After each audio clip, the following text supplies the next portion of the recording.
কুল্লা ইয়াউমিন হুয়া ফি শাআন ফাবিআইয়ি আলাই রাব্বিকুমা তুকাজ্জিবান। In every moment, time has its own quality. সময়ের প্রত্যেকটা ফোরে ফোরে আল্লাহর মহিমা নতুন নতুন রূপে দীপ্যমান।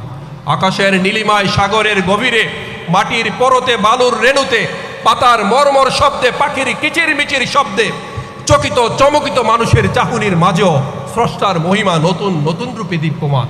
Which favours of your Lord will you deny? স্রষ্টার কোন নিয়ামতকে আপনি অস্বীকার করবেন?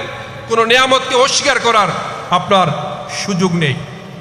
অনেক স্কলাররা এক্সাম্পল দিয়ে থাকেন, পবিত্র কোরআনটা শুরু হয়েছে বিসমিল্লাহ দিয়ে, বিসমিল্লাহর বা, শেষ হয়েছে সূরা নাসের সিন দিয়ে। তার মানে বিসমিল্লাহর বা, সিনের, নাসের সিন, কি হলো?